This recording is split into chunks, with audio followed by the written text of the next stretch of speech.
Hello and welcome to the FPL YouTube channel. Today's video is part 1 out of a 3-part series in what I'd like to call the road to Gameweek 1. In part 2, we will chat general strategy, formations, budget distribution, flexibility, and all aspects of how to pick a Gameweek 1 team. And part 3 will be my final team selection. This is a quick preview for today's video. So let's get into it.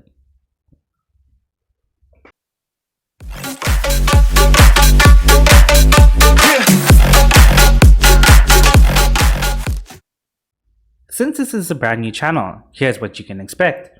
The channel is going to be solely FPL based, providing topics for both beginners and seasoned FPL managers.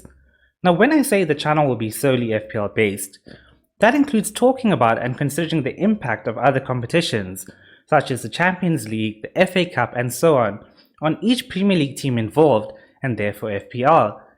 The topics on the channel will include team previews, reviews, chip management, strategy, Q&A videos, my advice, as well as the philosophy of FPL.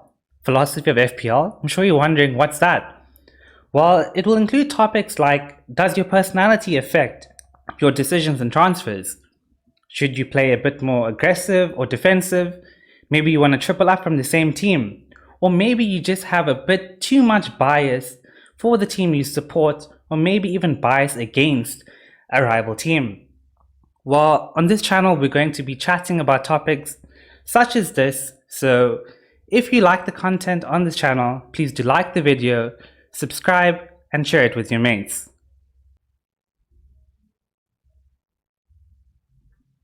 First and foremost, I just want to say a massive thank you to the FPL community on Twitter for their continuous support. I mean, before even releasing my first video here on YouTube, I already have 85 subscribers, which is just absolutely crazy. I mean, the support goes beyond anything I could ever imagine, to the point where just an hour before this very moment, I even had people messaging me to ask me, when's the channel starting? So I just want to say thank you again, and these were just some of the messages that I received at the back end of last season. A bit about me and my history with FPL. Now, the reason I've decided to include this topic in today's video is not so that you can look at my record and think, oh, he's so good at FPL, but it's to take comfort in the fact that you're getting advice from someone that's been just a bit consistent year in, year out. Well, my journey began in the 2016-17 season, where I was in final year uni, and a friend of mine basically told me that it'll take 5 minutes to set my team every week. Well, that was a lie. I got off to quite a decent start, where I finished 28k in the world, and thus began my obsession with this beautiful game. The year after that, I finished at quite a good rank at 7k in the world, and I followed that rank the following season by having my worst ever rank to date, which was 86k. In the 2019-20 season, I started to climb back up that ladder again, where I finished around 58k, and last season, I know 7k is an amazing result. I do know that it is an amazing result. It just feels so horrible considering the fact that I spent the majority of last season in the top 10k. I think I was in the top 10k for 26 game weeks out of the 38 game weeks, and even that, I spent the majority of that time around the 1k, 2k mark. There was even a point last season where I was ranked 550th in the world. I think that was around game week 22, and the possibility of winning it all was definitely on. But if you follow me on Twitter, I'm sure you already know where my downfall began, and that was purely down to Gundogan. But I'm just not going to get into that now. All we can do is focus on the new season and put the past behind us. So as you can see, I've now played FPL for 5 seasons. Of the 5 seasons, I finished in the top 1% 4 times, and I narrowly missed out on top 1% in the 18-19 season when I finished 86k. So with all that in mind, what should I aim for this season? Should I aim for the top 10k again? I mean, considering we're already above 8 million players from last season, and we should actually reach quite a lot more players this season, maybe around 8.6 million or so. Finishing in the top 10k should be an absolutely amazing rank. Maybe I should aim for the top 1k again, because I was right there last season and I didn't manage to finish there. Well, no. My aim will always be to win it all. For me, it increases the fun in going against the template just a bit and just backing your decisions.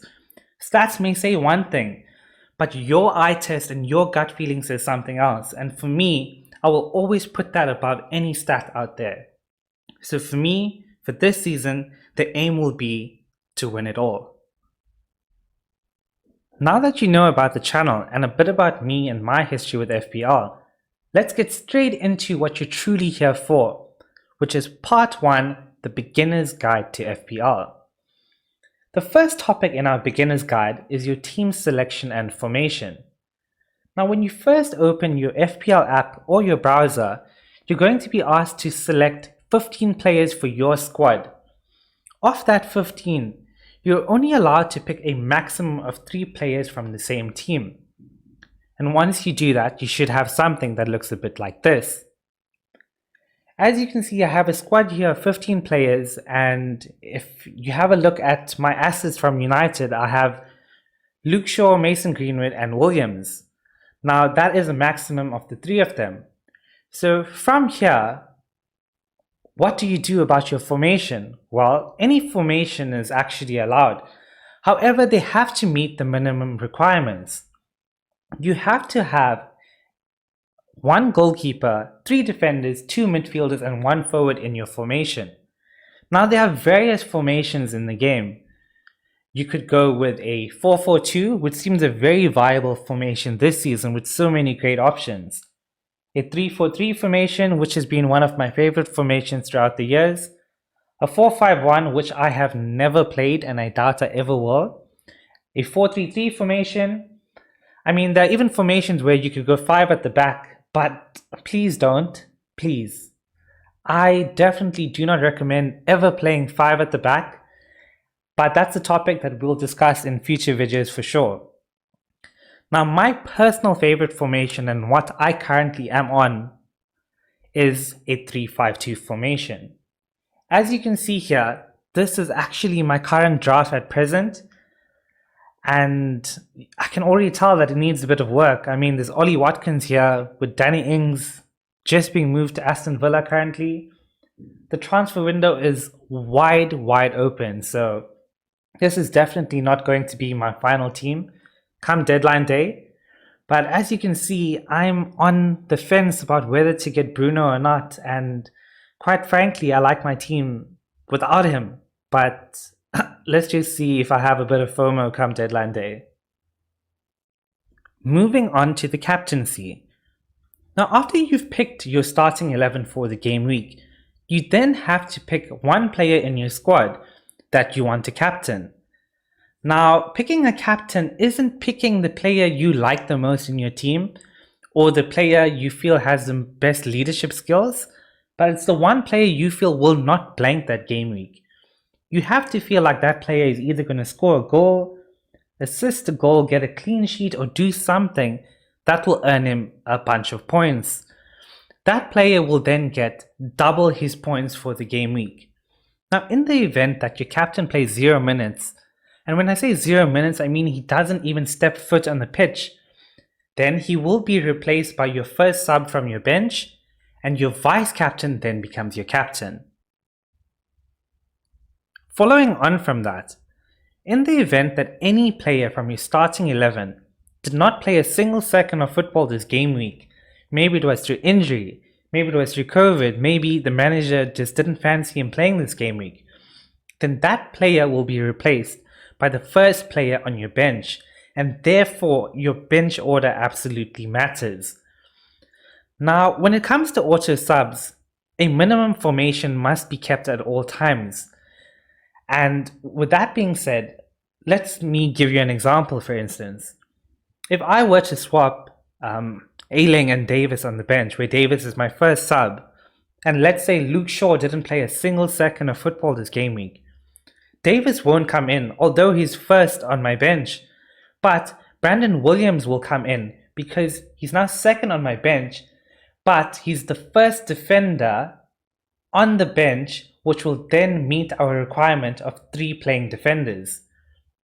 Let me give you another example from my team here. Let's just say we fell to Pep Roulette as usual, and Riyad Mahrez didn't play a single second of football, although he looked fit. I mean, the guy looked like he was going to score a hat-trick, surely, but he didn't play. Well then, Luke Ayling will come into my team, and thus the formation changed from a 3-5-2 to a 4-4-2 formation, just because I had Luke Ayling as my first player on my bench. Moving on to transfers. Right now, I'm sure you're quite accustomed to just tinkering with your squads and making unlimited transfers. But after the game week deadline comes by, you only have 1 free transfer per game week. If you choose to not make a transfer for a game week, well, then you can save that free transfer. But if you decide to then save a transfer again, you then won't be able to, because we're only allowed to save a maximum of 2 free transfers at a time. Any additional transfers beyond the ones you currently have, whether you're using 1 free transfer or 2, will result in a -4 points hit. With my team here, let's say for game week 2, I have a feeling Son is going to do quite well, so I want to take out Riyad Mahrez. For my 1 free transfer, I then would have swapped Son for Mahrez. But maybe I also had a bit of a gut feeling that John Stones was going to score a goal or 2 and keep a clean sheet against Norwich. And I want to take out Luke Shaw because he doesn't look too fit. Well, this additional transfer will result in a -4 points hit. We've now gone through the team selection and formation, captaincy, auto subs, bench order and transfers. But how do you actually get points in FPL? Well, there's quite a few ways to get points in FPL. If a player plays less than 60 minutes, and I literally mean if the player plays 59 minutes and 59 seconds, all you receive is 1 point.